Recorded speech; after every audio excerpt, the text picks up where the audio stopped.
امریکہ اور ایران کے درمیان جنگ بندی کے لیے مذاکرات آج اسلام آباد میں ہوں گے۔ اسی حوالے سے سیکیورٹی کے انتہائی سخت اقدامات کیے گئے ہیں۔ مزید جانیں گے ڈان نیوز کے نمائندے طاہر نصیر سے۔ طاہر بتائے گا سیکیورٹی کے کیا کچھ اقدامات کیے گئے ہیں؟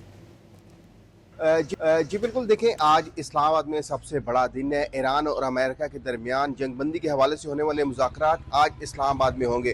اس حوالے سے اسلام آباد میں سیکیورٹی کے سخت انتظامات کیے گئے ہیں۔ رات کے ایک وفد اسلام آباد پہنچ چکا ہے اور دوسرے وفد کے حوالے سے بتایا جا رہا ہے کہ کچھ ہی دیر بعد اس کی آمد متوقع ہے۔ تاہم اس حوالے سے ریڈ زون کا دائرہ کار بھی وسیع کیا گیا ہے۔ فیصل چوک سے ریڈ زون کا دائرہ کار جو ہے بڑھا دیا گیا ہے اور ریڈ زون جانے والے تمام راستوں کو مکمل طور پر سیل کیا گیا ہے۔ ریڈ زون کے اطراف میں جتنی بلند و بالا عمارتیں ہیں وہاں پہ رینجرز اور پاک فوج کے سنائپرز تعینات کیے گئے ہیں اور تمام علاقے کو کارڈن آف کیا گیا ہے، کیونکہ آج ایک بہت بڑا دن ہے اور پوری دنیا کی جو نظریں ہیں وہ اسلام آباد پر مرکوز ہیں۔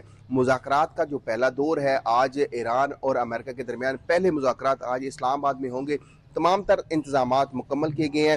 ٹریفک پولیس کی جانب سے شہریوں سے گزارش کی گئی ہے کہ غیر ضروری سفر سے اجتناب کریں۔ جتنے لاری اڈے ہیں، راولپنڈی اور اسلام آباد کا ایک مشترکہ لاری اڈا ہے فیض آباد کے مقام کے اوپر، اس لاری اڈے کو بند کیا گیا ہے۔ اس طرح اگر ہم میٹرو بس کی بات کرتے ہیں تو میٹرو بس سروس کو بھی محدود کر دیا گیا ہے اور سیکیورٹی کے انتہائی سخت اقدامات کرنے کے ساتھ ساتھ متبادل ٹریفک پلان جاری کیا گیا ہے۔ اسلام آباد کی بات کرتے ہیں تو اسلام آباد میں بھی رات کے اسلام آباد پولیس کی جانب سے سرچنگ بھی کی گئی ہے اور مذاکرات جو ہیں وہ آج اسلام آباد میں ہوں گے۔ جی